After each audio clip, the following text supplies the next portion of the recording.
Prospects for peace keep diminishing. The chances of further escalation and bloodshed keep growing. I fear the world is not sleepwalking into a wider war. I fear it's doing so with its eyes wide open. That's a grim warning as we approach the one-year anniversary of Russia's invasion of Ukraine. Global leaders are sounding an alarm, saying that the war in Ukraine can easily metastasize and involve other countries. Joining us this morning, former U.S. Ambassador to Ukraine, John Herbst. Thank you, as always, for being with us. Do you agree with the UN Secretary General there's a risk the war in Ukraine will spread beyond the border? There's a very large risk of that happening if Putin wins in Ukraine.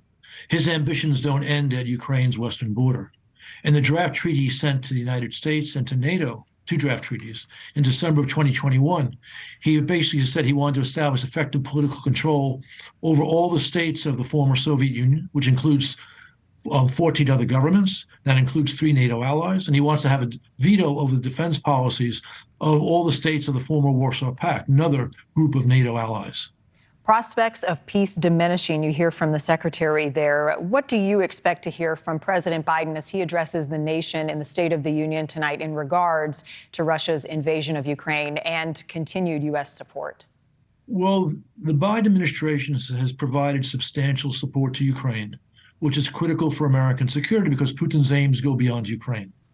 But the Biden team has been slow and even timid at sending more advanced weapons, which would enable Ukraine to get a decisive advantage on the battlefield.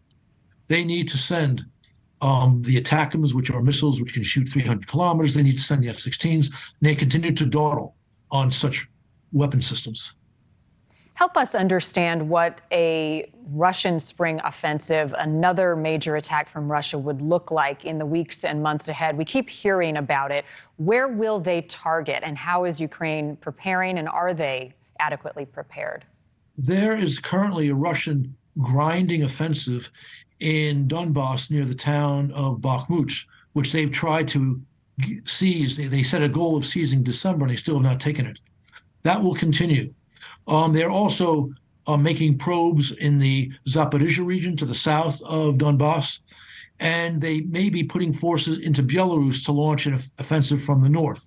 All these things are possible, but I suspect Russia will make very little progress with any offensive coming up.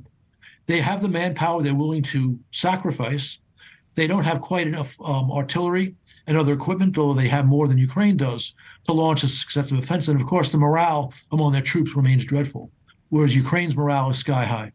But if we send Ukraine longer range artillery especially, and if we get the tanks to Ukraine in time, they will not only beat off that Russian offensive easily, but be able to launch their own counteroffensive.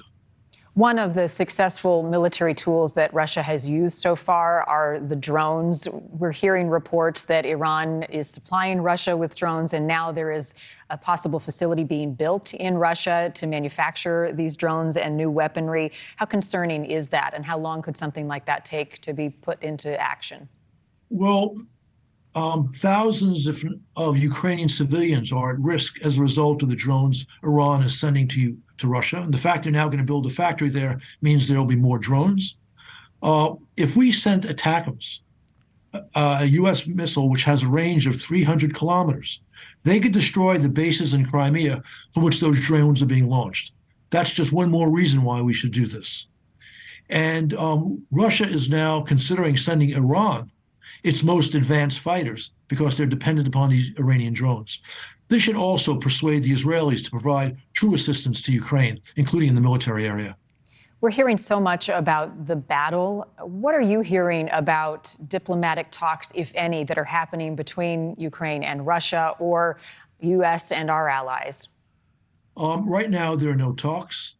While lower-level officials in Russia talk about possible ceasefires in place or settling for Russia taking the territory it currently controls in Donbass, Putin has not given up his objective of establishing political control of Ukraine. So if there were a ceasefire tomorrow, Russia would regroup its forces and come back for the rest of Ukraine in a year or 2. So that is a fool's game. If we want a real peace, a stable peace in Ukraine, we need to give Ukraine the weapons to defeat Moscow's military on the field in Ukraine.